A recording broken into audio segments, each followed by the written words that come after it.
tu es puissant, Jésus, et tu es bon. Alléluia, Seigneur, béni soit ton nom et gloire à toi. Alléluia. Seigneur, selon ta fidélité et dans ta fidélité, nous nous disposons et daigne nous accorder le bénéfice de cette parole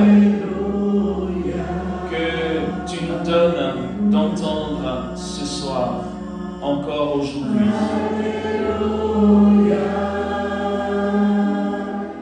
Fais abonder ta grâce dans ce que nous allons entendre. Que ta parole soit pour nous une manifestation de ta puissance, une manifestation de la puissance de ton nom. Nous nous en remettons à toi. Nous te livrons nos pauvretés, nos misères. Seigneur, casse notre orgueil, appauvris-nous davantage pour que ta grâce agisse en nous pleinement. Bénis chacun ici. Ouvre-nous des grâces abondantes, des grâces au-delà de ce que nous pouvons demander ou même concevoir. Surprends-nous, Jésus, dans ta puissance infinie.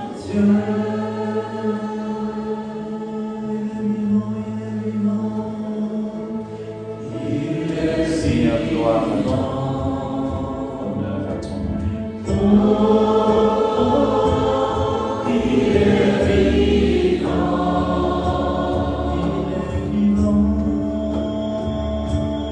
il est vivant, gloire à Jésus.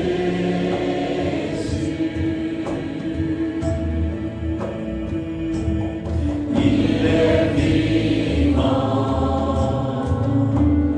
Oh, il est vivant. Il est vivant. Il est vivant. Gloire à Dieu. Réjouis-toi, Marie, pleine de grâce, le Seigneur est avec toi. Tu es bénie entre toutes les femmes, et Jésus, le fruit de ton sein, est béni. Sainte Marie, Mère de Dieu, priez pour nous pauvres pécheurs, maintenant et à l'heure de notre mort. Amen. Réjouis-toi, Marie, pleine de grâce, le Seigneur est avec toi. Tu es bénie entre toutes les femmes, et Jésus, le fruit de ton sein, est béni. Sainte Marie, Mère de Dieu, priez pour nous pauvres pécheurs, maintenant et à l'heure de notre mort. Amen. Réjouis-toi, Marie, pleine de grâce, le Seigneur est avec toi. Tu es bénie entre toutes les femmes, et Jésus, le fruit de ton sein, est béni. Sainte Marie, Mère de Dieu, priez pour nous pauvres pécheurs, maintenant et à l'heure de notre mort. Amen. Gloire au Père et au Fils et au Saint-Esprit. Comme il était au commencement, maintenant et toujours, dans les siècles des siècles. Amen. Marie, Mère du Verbe. Priez pour nous. Marie, Reine des Apôtres. Priez pour nous. Marie, Reine immaculée de l'univers. Priez pour nous. Saint Joseph. Priez pour nous. Saint Pierre et Saint Paul. Priez pour nous. Vous les saints apôtres. Priez pour nous. Saint Antoine de Padoue. Priez pour nous. Saint Jean de la Croix. Priez pour nous. Sainte Thérèse d'Avila. Priez pour nous. Sainte Thérèse de l'Enfant Jésus. Priez pour nous. Saint Bonaventure. Priez pour nous. Saint François d'Assise. Priez pour nous. Saint Jean Chrysostome. Priez pour nous. Saint Pierre Chrysologue. Priez pour nous. Amen. Amen. 「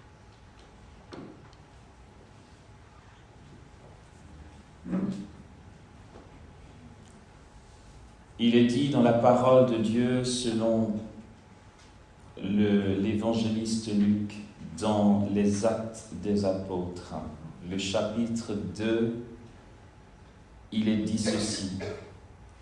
Hommes d'Israël, écoutez ces paroles. Jésus de Nazareth, cet homme que Dieu a accrédité auprès de vous par les miracles, prodiges et signes qu'il a opérés par lui au milieu de vous, ainsi que vous le savez vous-même. Cet homme qui avait été livré selon le dessein bien arrêté et la prescience de Dieu. Vous l'avez pris et fait mourir en le clouant à la croix par la main des impies. Mais Dieu l'a ressuscité, le délivrant des affres de la dèce. Aussi bien n'était-il pas possible qu'il fût retenu en son pouvoir, car David dit à son sujet, « Je voyais sans cesse le Seigneur devant moi, car il est à ma droite pour que je ne vacille pas. Aussi mon cœur s'est-il réjoui et ma langue a-t-elle jubilé. Ma chair elle-même reposera dans l'espérance que tu n'abandonneras pas mon âme à la dèce et ne laisseras pas ton sein connaître la corruption.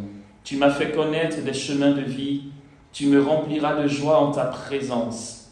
Frères, il est permis de vous le dire en toute assurance, le patriarche David est mort et a été enseveli, et son tombeau est encore aujourd'hui parmi nous. Mais comme il était prophète et savait que Dieu lui avait juré par serment de faire asseoir sur son trône un descendant de son sang, il a vu d'avance et annoncé la résurrection du Christ, qui en effet n'a pas été abandonné à la dèce et dont la chair n'a pas connu la corruption. Dieu l'a ressuscité, ce Jésus, nous en sommes tous témoins. Amen. Amen.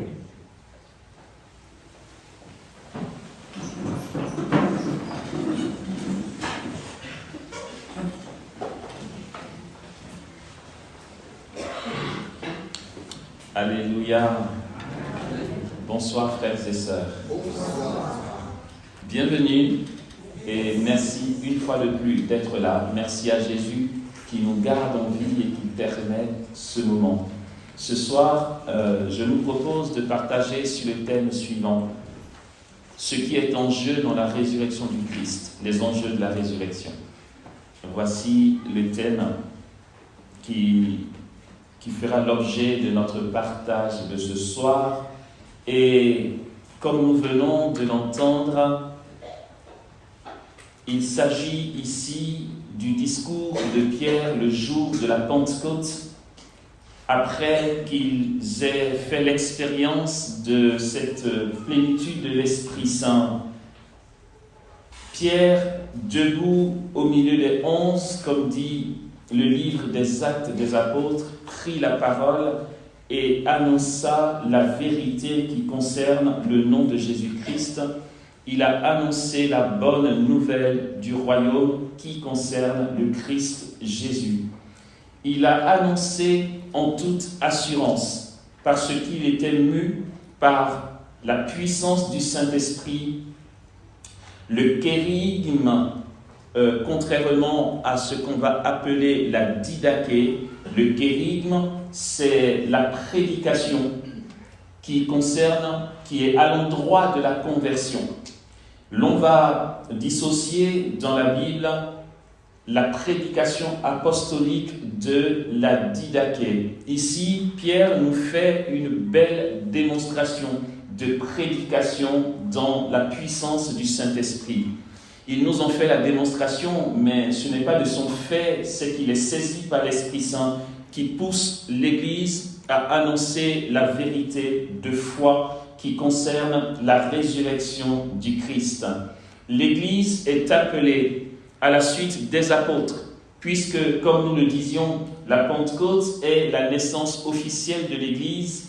Et lorsque Pierre, du coup, le premier pape, il fait bien son job, franchement ça colle trop au corps, le premier pape s'élève au milieu des autres et annonce la vérité qui concerne le nom de Jésus et sa résurrection, nous comprenons que lorsque l'Église est suscitée et quand le Saint-Esprit descend dans une âme, c'est pour la pousser au témoignage, donner un témoignage de son expérience avec Dieu. Il est indispensable pour nous, frères et sœurs, que nous témoignions de la puissance de résurrection du Christ, mais ce témoignage est appelé à couler, à jaillir de notre propre expérience de la puissance de Dieu. Les propos de Pierre sont clairs. Ce Jésus, Dieu l'a ressuscité, nous en sommes témoins. Ça donne crédit à la prédication, crédit au témoignage. Or, l'Église, telle que nous la connaissons, n'est pas appelée à imploser. C'est-à-dire que l'Église n'est pas appelée seulement à exercer sa foi au cœur de ses membres seulement. Si l'Église n'est pas missionnaire, si elle n'annonce pas la réalité du royaume des cieux, elle n'a pas lieu d'être. L'Église est missionnaire à l'origine. Et c'est l'une des raisons, cette occasion, cet événement de la prédication de Pierre qui nous l'annonce, qui nous le dit. Alors Pierre va annoncer ce qui concerne la résurrection du Christ. La gloire de la résurrection de Jésus éclate dans la venue du Saint-Esprit. Jésus est clair dans sa promesse du don de l'Esprit. Il dit, quand il viendra, lui, l'Esprit de vérité, il vous conduira dans la vérité tout entière. Et ailleurs, il dit aussi, lorsque vous aurez à témoigner, ne vous inquiétez pas de ce que vous direz, ni de comment vous le direz. À ce moment-là, ce que vous aurez à dire vous sera donné sur le moment. Et c'est l'expérience que Pierre fait ici, justement. Sa prédication coule de source. Ce n'est pas une intervention qu'il a préméditée, qu'il a préparée. Son cœur était rempli, débordant de cette plénitude de la puissance du Saint-Esprit. Alors, il a annoncé la bonne nouvelle. Pierre s'est rappelé la première alliance, il s'est rappelé les paroles de la loi, il s'est rappelé ce que Jésus leur a enseigné. C'est ainsi qu'il peut, lui aussi, dans sa prédication, donner des informations précises et exactes sur ce qui concerne le nom de Jésus. L'Église qui est envoyée en mission va être confrontée à quelque chose. Ok, je viens de faire cas de ce qu'est la prédication apostolique. Contrairement à la didaché, dans les actes des apôtres, nous allons voir des endroits où le livre nous fait part du rassemblement des premiers croyants qui étaient assidus à la fraction du pain et à l'enseignement des apôtres. L'enseignement des apôtres, aujourd'hui, l'on peut le comprendre à la lumière de nos Eucharisties, à la lumière des homélies, si vous voulez. La fraction du pain, c'était l'Eucharistie. Jésus a dit à la dernière scène, vous ferez cela en mémoire de moi. Les premiers chrétiens célébraient l'Eucharistie dans des maisons avec les apôtres qui leur donnaient de vivre cette scène où Jésus se rendait vraiment présent parce qu'il a dit « Ceci est mon corps et ceci est mon sang ». À cette occasion-là, ils étaient enseignés. Ils étaient enseignés de ce que Jésus lui-même leur a enseigné. C'était un enseignement, c'était de la doctrine, c'était de la catéchèse qui s'appelle la didaché. Mais lorsque Pierre ou Jean ou Paul, devant une foule, improvisent une prédication, c'est le kérigme. Le kérigme s'appuie sur trois choses. Vous allez voir que ce kérigme n'a pas de raison d'être non plus si le Christ n'est pas ressuscité. Le kérigme s'appuie sur trois choses. à savoir Dieu qui nous aime, qui a annoncé la venue du Messie. Si vous relisez le discours de Pierre, tous les éléments se recoupent là-dedans. Dieu nous aime et a annoncé la venue du Messie sauveur qui est dans la personne de Jésus. Et donc, si tu crois en son nom, tu es sauvé et baptisé. Donc, tu reçois la puissance du Saint-Esprit. Voici les éléments du kérigme. Mais, frères et sœurs, quel kérigme l'Église peut prêcher et annoncer s'il n'y a pas un événement qui vient valider leur témoignage? Il y a 2000 ans que le Christ est mort et ressuscité. L'Église tient encore aujourd'hui et nous faisons l'expérience de la puissance de Dieu dans nos vies parce que il y en a qui ont marché avec lui, qui se sont laissés enseigner par lui et qui ont témoigné de ce qu'ils ont vu, entendu et vécu avec lui. Comment se fait-il que 2000 ans plus tard, vous et moi soyons là et croyions en la résurrection du Christ? Cela n'est pas possible si le kérigme ne s'appuie pas sur un élément essentiel, indispensable, qui est la source du témoignage. C'est justement que Jésus de Nazareth est sorti vivant du tombeau. La foi de l'Église resterait une propagande. L'évangile serait une lettre morte si le Christ n'était pas ressuscité. Vous vous imaginez, il y a eu de grands hommes dans l'histoire. Dans le côté musulman, ils parleront de Mohammed, d'accord ? Les bouddhistes ont leur leader. Et plusieurs personnes charismatiques ont rassemblé des foules. À côté de ça, nous avons tout le milieu des philosophes qui enseignent une logique de la vie entre les hommes. La philosophie s'emboîte sur un trépied qui est l'homme, la nature et l'origine de la nature. Certains philosophes chrétiens vont l'appeler Dieu. Il y a les philosophes, il y a les différentes religions, il y a des courants de pensée qui ont traversé les siècles. Si le Christ n'était pas ressuscité, le kérigme chrétien resterait une propagande. Ce serait comme une campagne électorale.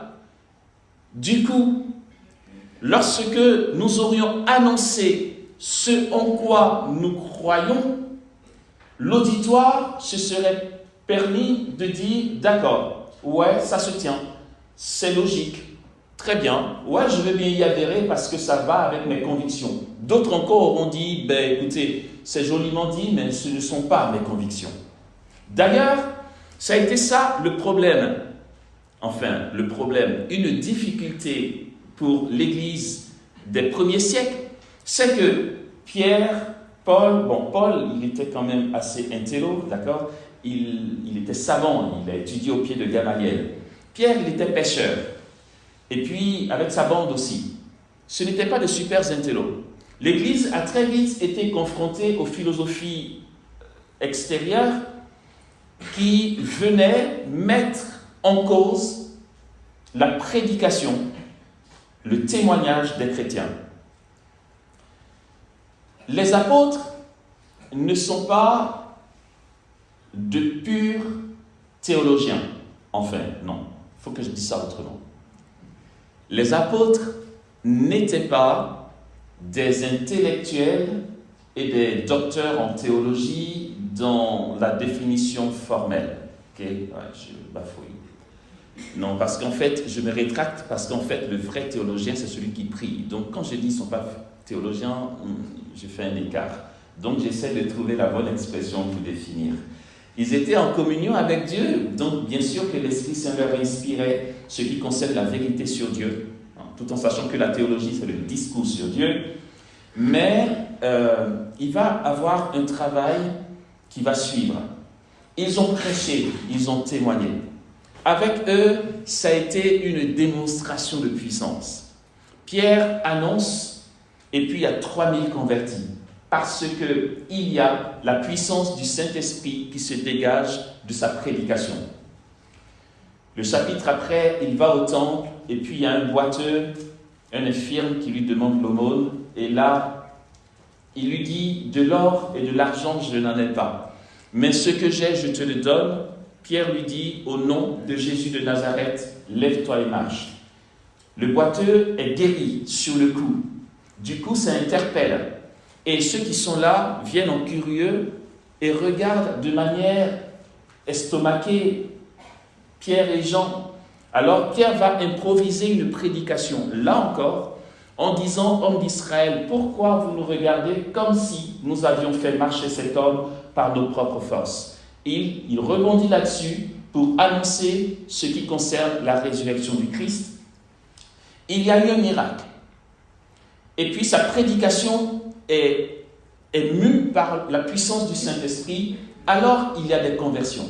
Les apôtres, ils ont fonctionné comme ça. Dans la prédication apostolique, c'était une vraie démonstration de puissance. Okay? Je veux dire que tu sois philosophe, savant, en fait, tu restes bouche bée et tu accueilles la foi parce que tu as vu, tu as été témoin d'une transcendance, d'un surnaturel, d'une présence qui dépasse complètement ton entendement et tu es témoin du miracle. Sauf que le temps est passé et puis l'Église a été confrontée à ceux qui réfléchissent beaucoup. Du coup, il y a eu dans l'Église ce qu'on va appeler les apologètes, ok? Les pères apologètes. D'accord, c'est bon. En gros, c'est des personnes qui sont super intelligentes, à qui Dieu a donné la grâce. Hein. Parmi elles, il y a quelques pères de l'Église, tels que Saint-Augustin, Athanase, Ambroise, tout ça. Okay? Des pères de l'Église qui ont su défendre la foi catholique face aux hérésies, face aux philosophies étrangères. Ils ont fait un travail formidable, les pères. Et le travail qu'ils ont fait a permis à l'Église de s'affirmer face à un monde sans Dieu, un monde qui avait à tout découvrir de Jésus. Ok. La prédication de l'Église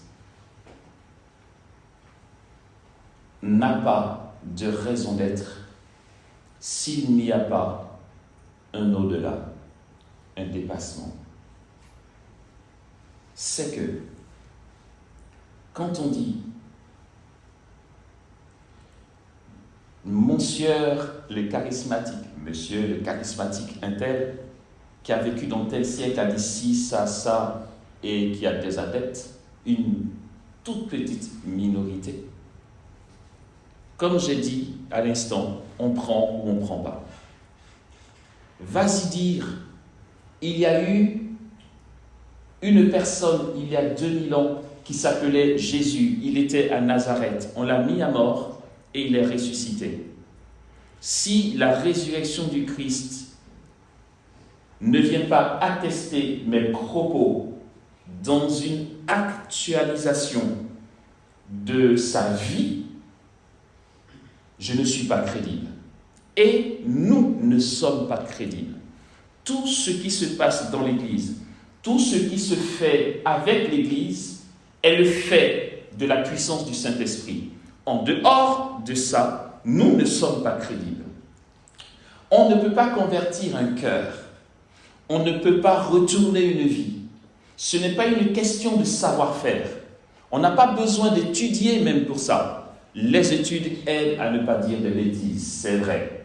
Mais j'ai un ami qui est illettré, Mais qu'est-ce que quand il témoigne, il y a de ces miracles, tu dis purée, il n'y a pas besoin d'être théologien. Bon, en fait, il faut lui dire, continue, mais tu n'as qu'à témoigner que de ta vie, parce que si tu commences à expliquer la foi, tu risques de faire des bêtises, vu que tu n'as pas étudié.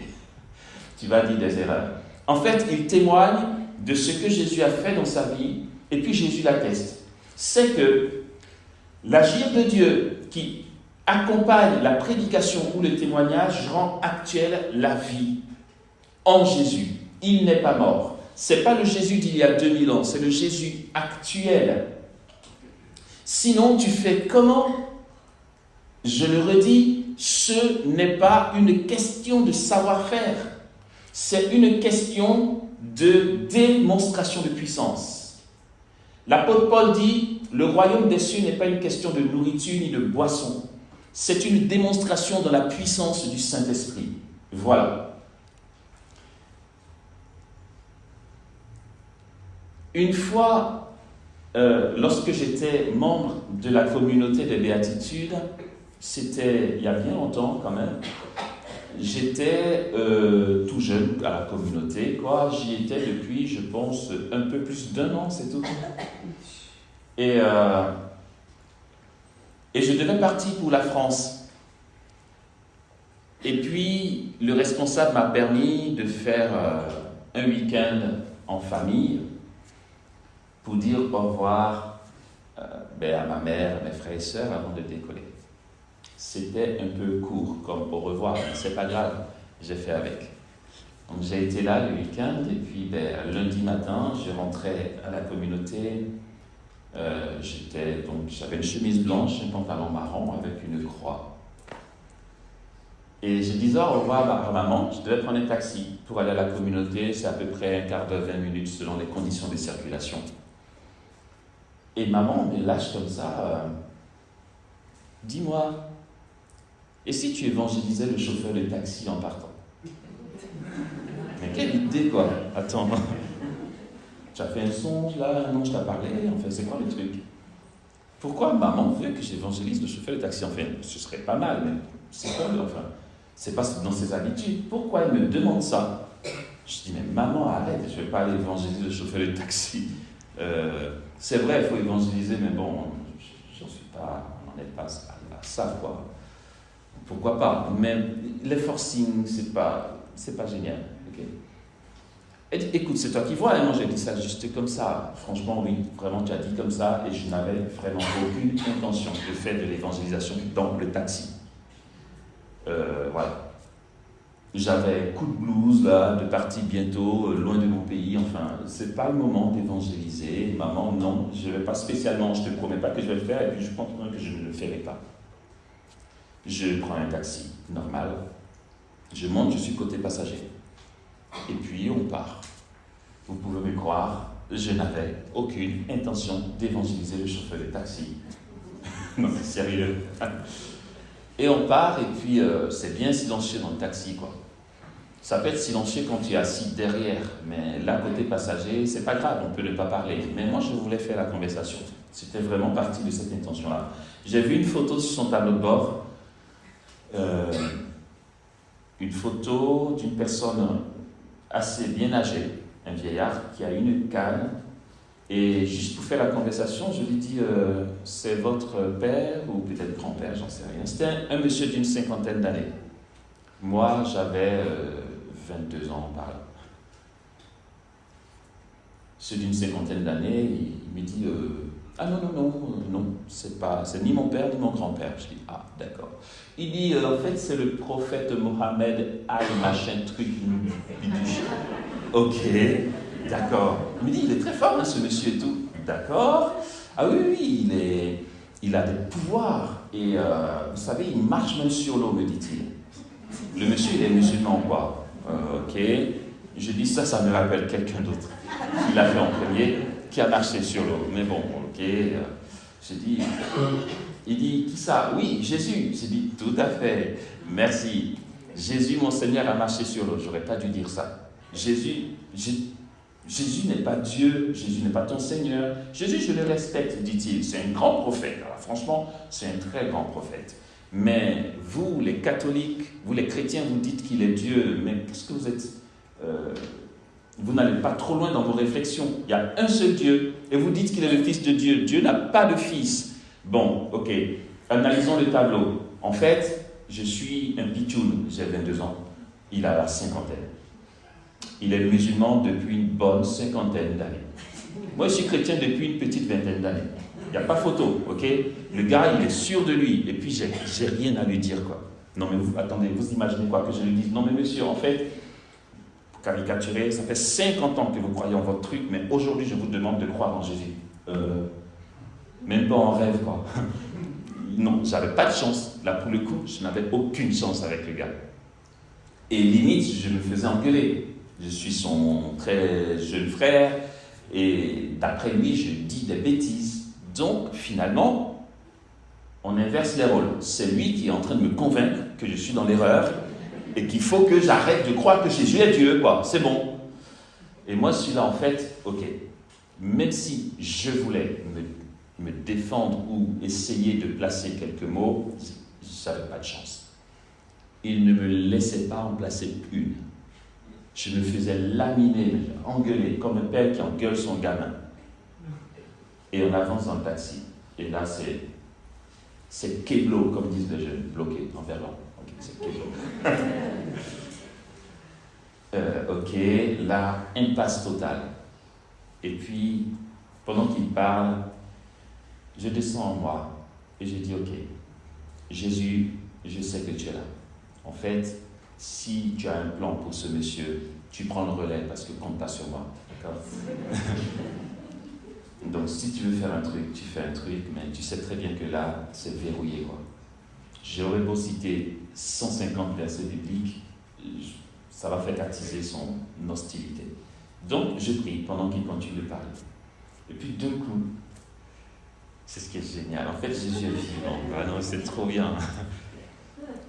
D'un coup, je lui dis, monsieur, excusez-moi, pendant qu'il parle. Quoi? Je lui dis, est-ce que je peux juste dire un truc? Quoi? Me dit-il. Je dis, en fait, non. Le truc, c'est quoi? C'est que, pardon de vous interrompre, mais trêve de parole, ok?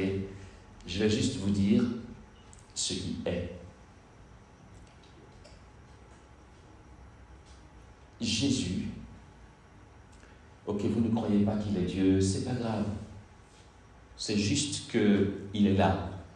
Il me dit, quoi? Je dis, Jésus est là, avec nous, et il me dit de vous dire que c'est comme vous voulez, parce qu'il veut bien vous guérir de votre douleur au côté gauche du ventre qui dure depuis une bonne dizaine d'années. C'est l'angoisse de votre vie. Votre prophète machin truc Mohamed n'a rien pu faire pour vous. Alors, là, Jésus veut s'en occuper, mec.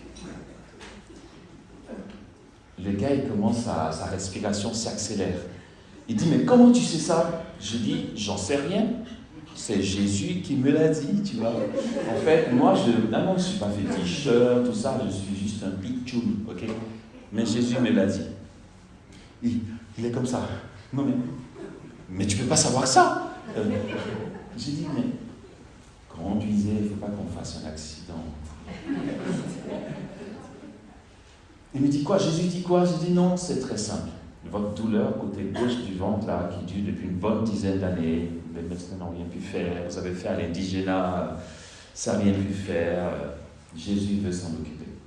Si vous êtes d'accord, on prie maintenant. Il dit, d'accord? Mais forcément. Et je dis, ok, vous êtes d'accord que je prie pour que Jésus vous guérisse? Il me dit, oui, très bien. J'ai dit, conduisez, vous occupez pas de moi. Permettez juste que je vous impose les mains. Je vais prier et Jésus fera ce qu'il veut avec ça. Il dit, d'accord. Là, voyez, renversement des situations. Là, j'ai pris le dessus, là. Non, mais c'est bon. J'ai pris le dessus et je me suis rappelé ce que Paul a dit. Si de ta bouche tu confesses que Jésus est Seigneur. Et si dans ton cœur tu crois que Dieu l'a ramené de la mort à la vie, alors tu seras sauvé. Comme j'avais l'avantage sur le terrain, j'ai fait ça bien. Je lui ai dit, vous allez répéter après moi. Il dit, d'accord. Ouais, non mais sérieux, quand tu es dans l'impasse ou dans la souffrance, tu es open, plus, parce que tu veux que ta souffrance elle disparaisse. Et l'Église est claire là-dessus. Dieu passe par 3 canaux pour la conversion du cœur. Il y a primo, l'expérience qu'on fait que quelqu'un nous aime, c'est tellement fort qu'on décide de donner notre vie à Dieu et à Jésus. Secondo, Dieu se révèle à nous dans la prière, et tertio, dans l'expérience qu'on fait de la souffrance. Lorsqu'on est au plus bas, le Seigneur se manifeste aussi parce qu'on a besoin d'être sauvé. Et là, c'était le cas du monsieur. Okay? Je lui ai dit, répétez après moi. Il dit, d'accord. Je lui ai dit, vous allez dire après moi, Seigneur Jésus. Je me suis dit, là, pour le coup, il ne va pas le dire. Non, mais tu parles. Il a dit ça bien fort. Seigneur Jésus. Yes! Je me présente à toi, je te donne ma vie. Enfin, je ne sais plus comment j'ai formulé, mais cette partie, je m'en suis rappelé. Je lui ai donné de confesser le nom de Jésus. Et puis, avant que je finisse de prier, on était arrivé à destination. Et j'ai fini la prière, le taxi était garé devant la maison de la communauté. Et j'ai dit, amène à ma prière. Et le monsieur, il était dans l'émotion, il était tout ému. Il m'a dit, si je suis guéri, là où vous habitez, je vais habiter avec vous. Le Dieu que vous priez, je vais le prier. Je ne l'ai pas revu parce que j'ai dû partir pour la France. Oh mince. Après, ça regarde Jésus, il fait comme il veut. Voyez, la force que la résurrection du Christ donne au témoignage, c'est que on ne dit pas « Ouais, Freud, c'était un grand philosophe » ou « Bon, Freud, moi oui, moi non ». Et puis voilà, je vais dire, ça ne va pas plus loin. On annonce quelqu'un qui est vivant, d'accord? Primo, l'un des enjeux principaux de la résurrection du Christ, c'est de donner crédit au témoignage, crédit à notre profession de foi, d'accord? Il y a au Sénégal une jeune, relativement jeune, voilà, une personne que j'ai connue là-bas à Dakar, qui se fait le relais de tous nos temps de prière au niveau de l'apostolat école de prière. Elle est très active. Je l'ai connue comment? C'était quasiment le même scénario. J'étais à Dakar pour 2 semaines, pour une croisade d'évangélisation. Puis un des soirs, j'ai été à la paroisse Sacré-Cœur Malenfant de Dakar pour un temps de prière avec l'un des groupes de prière. Ce jour-là, avant la prédication, Jésus me dit, attends un peu avant de parler. D'accord. Il dit, j'aimerais me manifester pour guérir mes enfants. D'accord. Il me dit, Amos, tu te rappelles ce qui est dit dans les Actes des Apôtres? L'apôtre Pierre, il passait et juste son ombre recouvrait les malades et ceux-ci étaient guéris. Je dis, ouais, je m'en rappelle. Bon, ça va, tu vas te dire, comment il dialogue avec Jésus? Oh, c'est tout un programme. Mais le dialogue était vrai, hein, je n'invente rien, c'était comme ça. Il me dit, tu te rappelles de Pierre? Je dis, oui, je me rappelle très bien. Il dit, ok, tu te rappelles aussi que tu as le même baptême que Pierre? Ben ouais, trop bien, on a le même baptême, même puissance du Saint-Esprit. Il dit, ok, je vais faire un truc à peu près similaire avec toi ce soir. D'accord. Il dit, Pierre, c'est son nom qui guérissait. Toi, je vais te demander de quitter là où tu es, de te mettre debout au milieu de l'assemblée. Tu ne touches personne, tu te mets debout dans l'assemblée juste, et la puissance de guérison partira de ta personne, les gens seront guéris. Trop bien. Là, tu l'annonces à l'assemblée avec des pincettes, parce qu'ils vont se dire, bon, arrête de nous prendre pour des neuneux quand même. J'annonce à l'assemblée, et je leur dis ceci, je leur dis, c'est pas grave si vous n'y croyez pas. Moi, j'y crois, c'est tout. Et puis, ils étaient d'accord pour que Jésus les guérisse. Et donc, j'ai été me mettre au milieu de l'assemblée. L'espace de quoi? Je pense que je suis resté là au plus 2 minutes, debout. Et je suis revenu devant en leur disant, ça y est, vous êtes guéris. Et puis, il y avait beaucoup de guérisons. Je raconte ça parce que parmi les personnes qui sont venues témoigner, il y avait cette fille dont je parle ici, qui dit que une de ses amies lui a dit « Écoute, il faut que tu viennes prier avec nous parce qu'en fait, il y a un gars qui est là pour des croisades d'évangélisation. Je t'assure, quasiment tous les soirs, il y a des miracles. Elle dit miracles, genre comment? Des gens qui guérissent. Et elle, à qui on dit ça, elle est musulmane vaccinée, tu vois. Donc elle dit à sa copine, non mais attends, tu fabules ou quoi? Genre, des gens sont malades et ils guérissent. Sa copine dit, mais ouais, il y a des témoignages, on voit. Elle dit, non, je ne peux pas croire ça, c'est pas possible. Aujourd'hui, là, comme ça, genre, ils parlent de Dieu et les gens guérissent. Là, comme ça. Sa copine lui dit, oui, je suis témoin oculaire. Alors, la musulmane décide de venir voir si vraiment c'est vrai. Elle était là ce soir-là. Et elle vient témoigner après en disant que elle nous dit tout ça là, sur le tas, et qu'elle souffrait de douleurs à la tête depuis très très longtemps. Enfin, ça se calme, mais la douleur ne part pas et elle en souffre. Et que quand je me suis mis debout, elle a senti une chaleur qui a pris toute sa tête et là, plus de douleur, c'est fini et tout. Aujourd'hui, elle est catholique. Elle est passée de son prénom musulman à Agnès Marie. Yeah! C'est la puissance de résurrection du Christ. Notre Seigneur est vraiment ressuscité. Et notre témoignage est un témoignage vivant. Nous parlons d'un Dieu qui est vivant. Il a attesté la prédication des apôtres et les apôtres ont laissé place à notre foi, à nous que nous exerçons par leur témoignage, et jusqu'aujourd'hui, le Seigneur est vivant. C'est ce qui rend crédible la prédication de l'Église. L'autre chose qui est trop bien, c'est que le Christ, à sa résurrection, manifeste un mode de vie nouveau pour le genre humain. Lazare est ressuscité, il est mort à nouveau. La fille de Jaïr aussi. Lorsque le Christ les a ressuscités, ils ont repris leur quotidien, comme tous les hommes sur cette terre, et ils sont morts à nouveau. Le Christ, après sa résurrection, s'est manifesté à ses apôtres.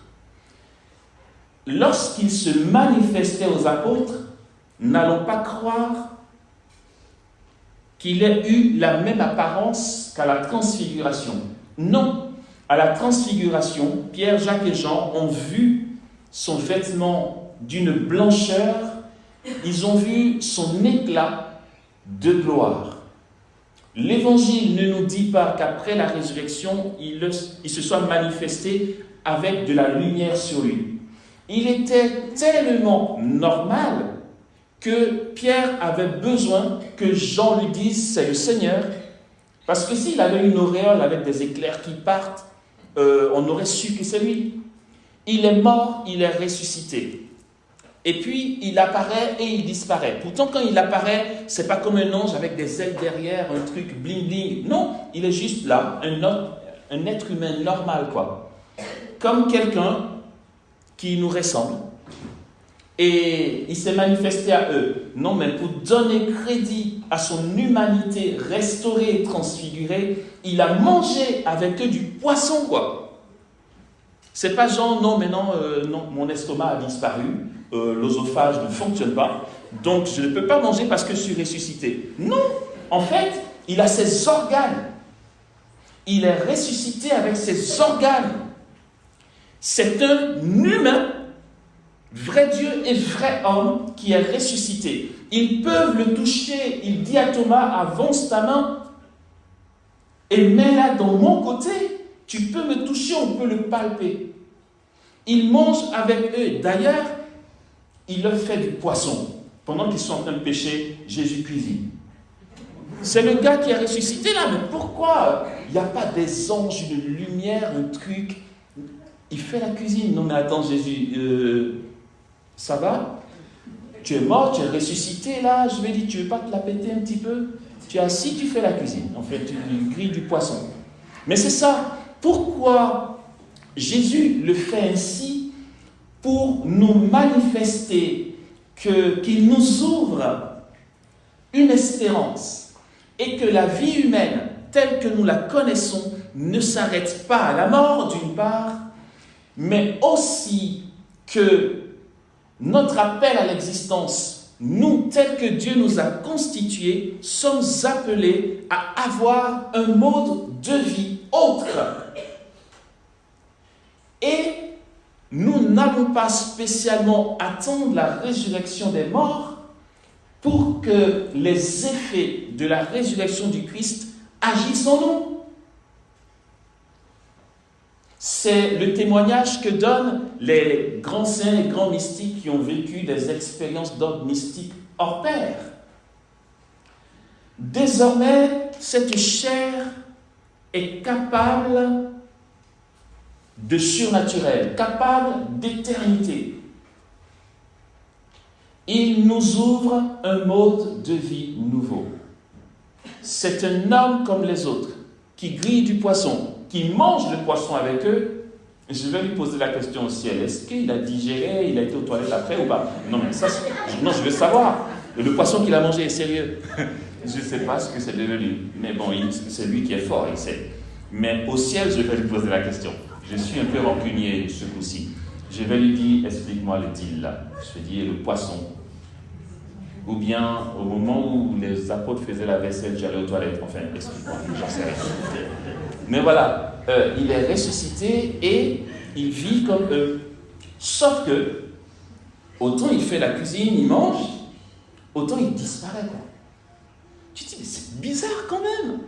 Il est comme nous.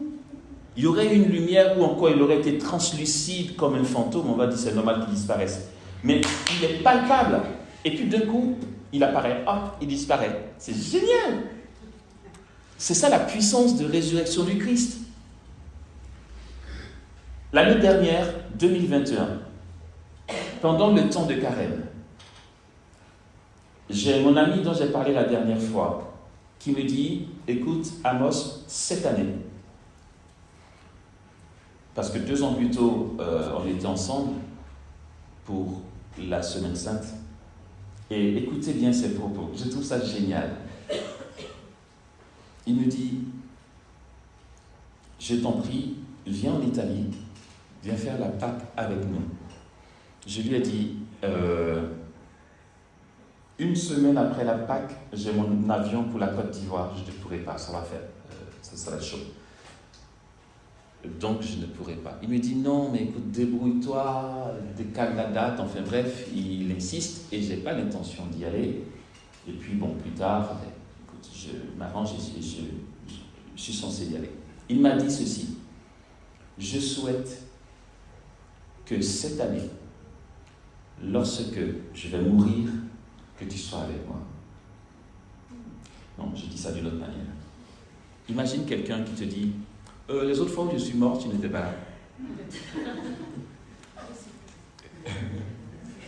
Cette année, j'aimerais bien que tu sois à côté de moi quand je vais mourir. De quoi parle le texte? De quoi ça s'agit? Et bien sûr que j'ai compris. Mais en fait, on a à s'inquiéter franchement de rien. Non, mais Jésus est puissant d'une manière qu'on n'imagine même pas. Ce qui nous arrive, nous, ce que nous vivons, nos souffrances, nos appréhensions, nos creux de vague, nos crises, ne croyons pas que Jésus n'ait pas le contrôle sur tout. Jésus fait ce qu'il veut. Il est puissant. Parce qu'en fait, cet ami-là, je le regarde et puis je dis, ok, merci d'être pour moi un témoin que le royaume des cieux est réel, quoi. Le gars, c'est du surnaturel sur pattes. Mais sérieux, c'est génial. Une fois, il m'a appelé, avant de continuer mes propos là, Une fois, il m'a appelé. Non, c'est important qu'on se le dise parce que vous allez voir que, en fait, il est, je ne vais pas dire comme Jésus ressuscité, ce serait trop dire, mais il est nous, quoi. Et puis tu dis, il y a un décalage entre celui que je vois, que je pratique, et ce qui se passe dans son corps. Quand il m'appelle une fois, et puis il a la voix un peu comme ça, comme quelqu'un qui est stone, je dis, ça va? Il dit, oui, mon cher, prie pour mon âme. Ok? Ben, réciproque alors, parce que chez moi aussi c'est chaud patate. Il me dit, écoute, je suis à ma 2e bouteille de champagne, tout seul. Mais c'est pas vrai. Il dit, ouais, j'avais envie de me lâcher. Je dis, écoute, tu as besoin de décompresser, décompresse. Je vous la comme ça parce que c'est une scène ordinaire. Vous voyez, il a envie de décompresser, il boit du champagne. Il va pas dire, ouais, mais attends, le mec, il vit quelque chose de particulier, il a vu la Vierge Marie, donc il ne doit pas toucher à la drogue. Non, il s'éclate, le mec. Pourquoi il m'a dit cette fois-ci, quand je vais mourir, je veux que tu sois là? Parce que chaque fois qu'il vit la passion, pendant la Semaine Sainte, il meurt.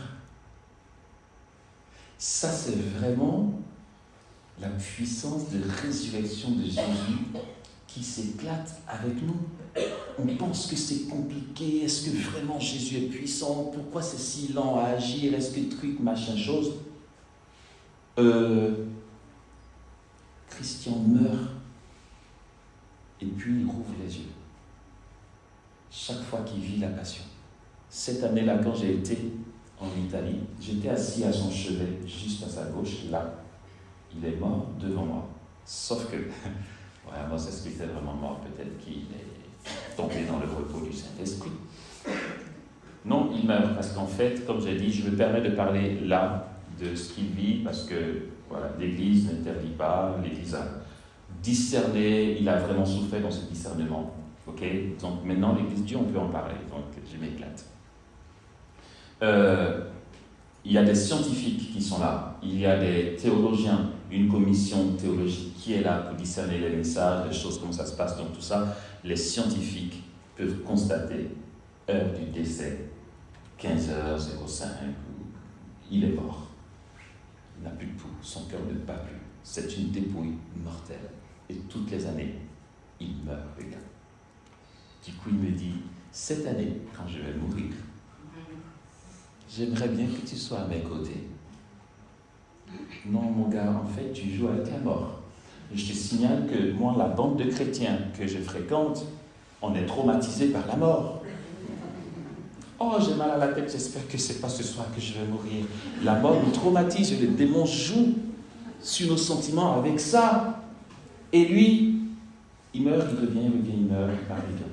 Non, mais vraiment, vous allez me dire, oula, purée, qu'est-ce que c'est? Marthe Robin a vécu la même chose. Pour elle, c'était toutes les semaines. Marthe Robin mourait toutes les semaines. Quand elle communiait, elle tombait en extase, elle vivait la passion, les plaies apparaissaient.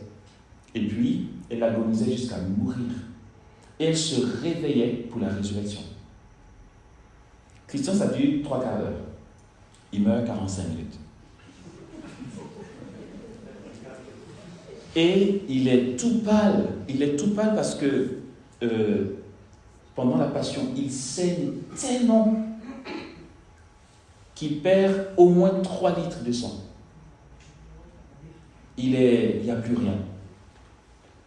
Et puis, non, mais là, pour le coup, j'étais témoin oculaire. J'étais là, j'ai avalé ma salive. Je dis, ok, Jésus, c'est chelou. Il est mort.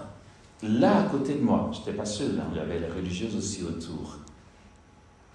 Et puis, après, il ouvre les yeux. Il me regarde et dit, ça va? Ok, 6 mois, ça va. D'accord. Et puis, en fait, quelques minutes après, il me dit, tiens, regarde. Et je vois cette plaie, d'où il a saigné, devant mes yeux, se refermer. Sa cicatrice comme ça. Et un quart d'heure plus tard, il prend sa douche et il peut s'ouvrir une bouteille de champagne.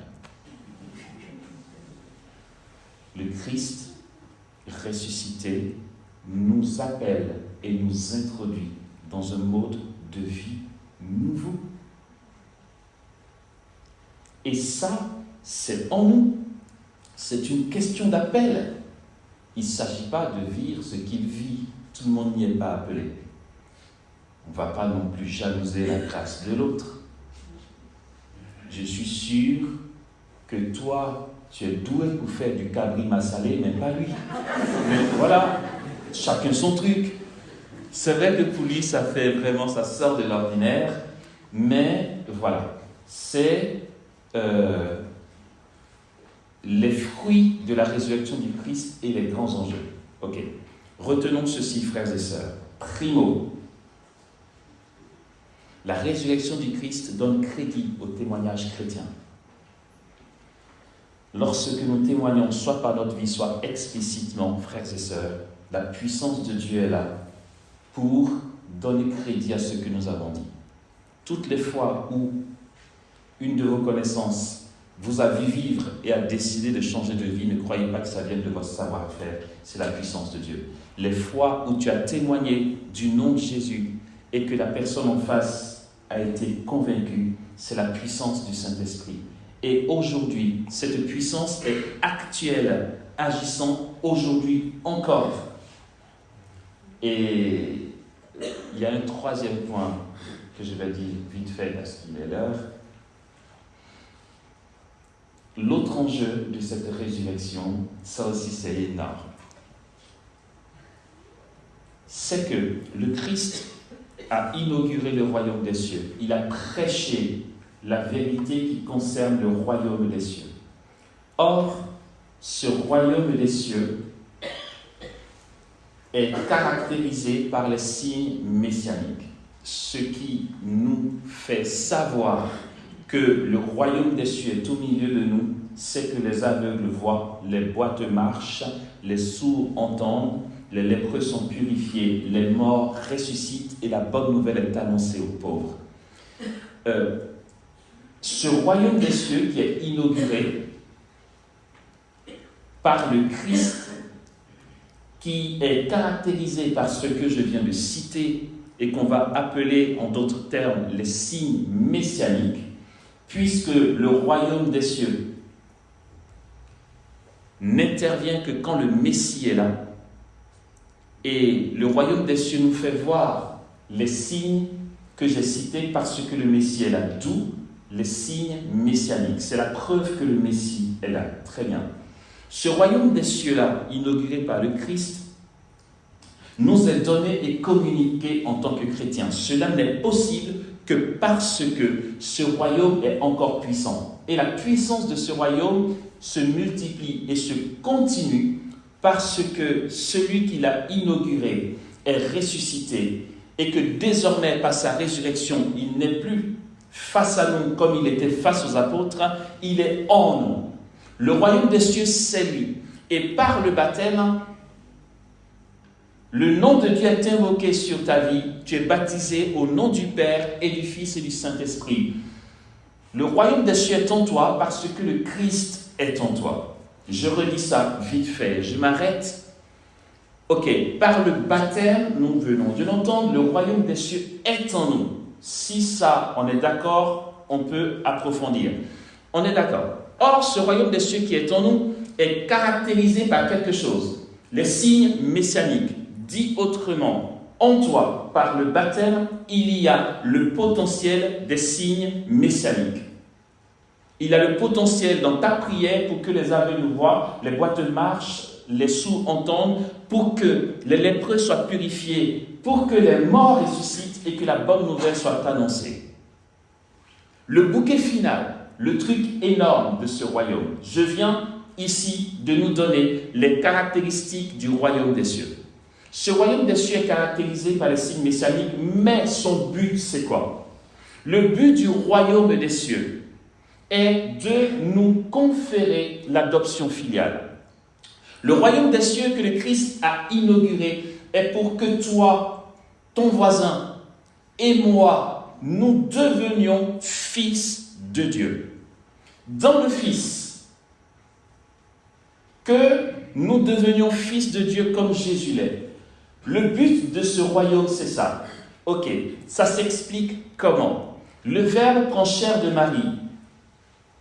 Il a été homme en tout point, à l'exception du péché. Or, il s'incarne pour nous conférer l'adoption filiale, pour que nous devenions fils de Dieu. Pour que nous devenions fils de Dieu, Jésus prend notre chair, il devient comme nous. Nous l'avons vu avant-hier. Il assume notre misère, il assume notre péché, il assume notre condamnation, il assume nos souffrances et il assume même nos refus de Dieu, au point que, comme nous l'avions expliqué, avec toute cette complexité et cette complexité de nos péchés, de nos fautes, il va jusqu'à dire oui à son Père à Gethsémani, pour nous. Il est mort en croix. Par sa mort, il détruit la mort et il fait éclater la vie par sa résurrection avec notre chair. Après la résurrection, rappelons-nous, il mange du poisson. Avec ça, comment voulez-vous qu'il ne rende pas possible notre adoption filiale? Le Fils de Dieu, le Verbe éternel, est vrai homme et vrai Dieu. Et si, avec son humanité glorifiée, il est à la droite du Père, c'est que désormais ta chair peut être à la droite du Père, être capable de recevoir Dieu. Ce n'est donc pas étonnant qu'une Marthe Robin vive dans sa souffrance le mouvement du royaume des cieux. Elle est à la fois agonisante et à la fois resplendissante de gloire. Elle meurt, vous savez que le Père Finet témoigne que elle avait soit un tel désir de Jésus, soit Jésus avait tellement besoin d'être en elle, elle était tellement impatiente de s'unir à elle, que quand elle communiait, l'hostie quittait sa main. Vous en avez entendu parler. Quand il disait, Jean, nous, vous voyez, le Père David va dire le corps du Christ. On dit Amen, d'accord? Le Père Finet, quand il dit le corps du Christ à Marthe, elle n'a pas le temps de dire Amen, l'hostie s'échappe de ses mains, jusque dans sa bouche. Et pourtant, Marthe Robin était en proie à la souffrance. 53 ans sans manger, sans boire, sans dormir. Marthe Robin, la souffrance même. Et puis, alors que Jésus a le pouvoir de la guérir, il ne la guérit pas. Et puis, dans cette souffrance qui, humainement parlant, est vraiment un drame sur cette terre, au cœur de cette souffrance, le surnaturel agit. Elle voit Jésus, elle voit Marie, elle voit le démon aussi. En fait, c'est un mouvement surnaturel pour cette petite femme qui faisait 75 cm de taille. Parce que à Gethsémani, depuis qu'il a traversé Gethsémani et qu'il a pris toutes nos souffrances, vraiment ce sont les derniers mots, et qu'il a pris toutes nos souffrances, frères et sœurs, tu n'as plus de maladie qui soit une fatalité. Tu n'as plus de tristesse qui soit une fatalité. Marthe Robin a été malade pendant 53 ans sans pouvoir se lever. 53 ans. Elle ne mangeait pas. Pas parce qu'elle jeûnait, elle ne pouvait pas. Elle ne buvait pas. Elle ne dormait pas. Et là, on peut se dire, si scientifiquement son oesophage ne peut rien recevoir, où passe l'hostie? Et le Père Finet dira, dès que l'hostie se pose sur sa langue, l'hostie est happée, ou du moins, elle est happée par l'hostie. L'hostie disparaît. Au cœur de sa souffrance, la gloire de Dieu éclate. Ne va pas croire que parce que tu as une souffrance, une incompréhension, une douleur, un malaise, un inconfort, Dieu n'est pas là. Ça n'enlève rien à la gloire de Dieu pour ta vie, parce que désormais, ce que tu souffres, n'est plus une fatalité, ce n'est pas pour te nuire. Comme dira Jésus à ses apôtres, cette maladie n'est pas pour la mort, elle est pour la gloire de Dieu. Désormais, plus rien n'est rien. Désormais, tout est 100% positif, frères et sœurs. Désormais, que tu sois malade ou que tu sois en bonne santé, que tu sois humilié ou que tu sois exalté, tout est pareil parce que rien ne ralentit la présence du royaume de Dieu dans ta vie. Voici en quoi la résurrection du Christ pour nous donne une vie nouvelle. Et ce mode de vie nouveau dont j'ai parlé connaîtra tout son éclat à la résurrection de la chair. Rendez-vous dans le paradis, frères et sœurs. Quand nos corps vont ressusciter, la première chose que je vais faire, ce sera de demander le menu du Cap des gens au paradis. Parce que Jésus l'a mangé, donc on va manger nous aussi. Voilà. La gloire de Jésus est en nous, les germes du royaume des cieux sont en nous, les germes de la perfection sont en nous, et la gloire du ressuscité est pour chaque baptisé. Daigne son esprit nous accorder la confiance intérieure, la certitude, l'espérance et l'abandon total entre celui qui nous a aimés et qui a donné sa vie pour nous. Amen.